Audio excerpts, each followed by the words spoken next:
దేవుని పరిశుద్ధమైన నామమునకు మహిమ కలుగును గాక. వీక్షిస్తున్న మీ అందరికీ మన ప్రభువైన యేసుక్రీస్తు నామములో శుభాభివందనాలు తెలియజేస్తున్నాను. ఈరోజు మన దేవుని వాగ్దానం 22వ దావీదు కీర్తన 5వ వచనం. వారు నీకు మొరపెట్టి విడుదల నొందిరి.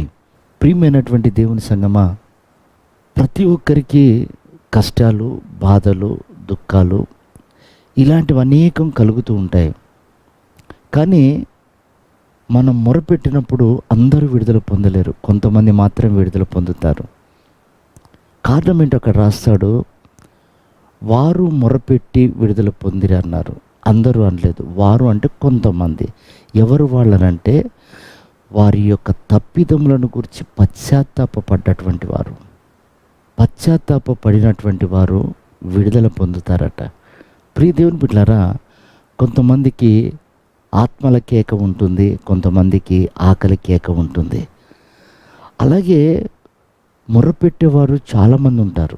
ఎన్నో రకాల మొరలు ఉంటాయి.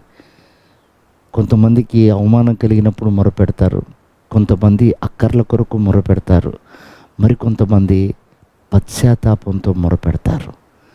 దేవుడు ఎవరికి విడుదలిస్తున్నాడు, ఎవరి మొర ఆలకిస్తున్నాడంటే పశ్చాత్తాపంతో ప్రార్థన చేసినప్పుడు దేవుడు ఆలకిస్తాడు.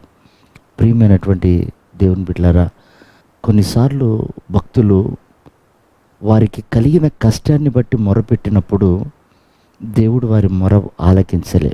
బైబిల్ సెలవిస్తున్న మాట, మీరు మొరపెట్టినప్పుడు నేను నవ్వుతాను అంటాడు, మీరు వెతికినప్పుడు నేను దొరకను, దాచుకుంటాను అంటాడు. ఎందుకని? నేను పిలిచినప్పుడు మీరు వినలేదు కనుక, నేను గద్దించినప్పుడు మీరు లోబడలేదు కనుక అంటాడు. చూడండి, బైబిల్లో ఏశావు గురించి రాయబడ్డ మాట, అతడు ఆ మీదట యథార్థ హృదయంతో పశ్చాత్తాపడి కన్నీరు కార్చిన దేవుడు అతని మొరను ఆలకించలేదు. అందుకే ఏశావు వంటి భ్రష్టుడైనను వ్యభిచారి అయినను మీలో లేకుండా జాగ్రత్తగా చూసుకోండి అని ఉంది. ఏం చేశాడు ఏశావు? తను తప్పు చేసినప్పుడు పశ్చాత్తాపడవలసిన సమయంలో పశ్చాత్తాపడలేదు.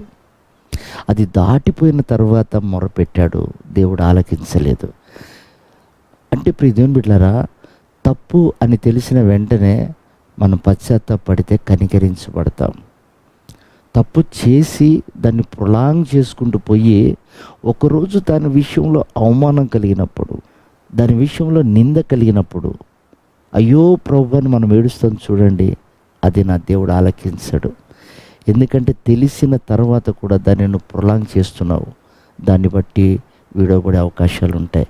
కాబట్టి వారు మొరపెట్టగా దేవుడు వారికి విడుదలిచ్చాడు. వాళ్ళు ఎవరై అంటే తప్పును తెలుసుకొని వెంటనే స్పందించినటువంటి వారు. ఈ ఉదయకాలం ప్రభు మనతో మాట్లాడుతున్నాడు. అనేక దినాలుగా జయ జీవితం లేకపోవటానికి, సమాధానం లేకపోవటానికి, ప్రేమగా కలిసి ఉండలేకపోవటానికి ఒకవేళ ఇది కారణమై ఉండొచ్చేమో మనం తెలుసుకొని యథార్థంగా మొరపెట్టి ఇప్పటికైనా ప్రభు పాదాలు కడగలిగితే ఆయన కనికరానికి మనం యోగ్యులుగా మార్చబడతాం. అట్టి కృప ప్రభు మనందరికి అనుగ్రహించి ఆయన మహిమగల రాకడకు సిద్ధపరచును గాక. ఆమేన్.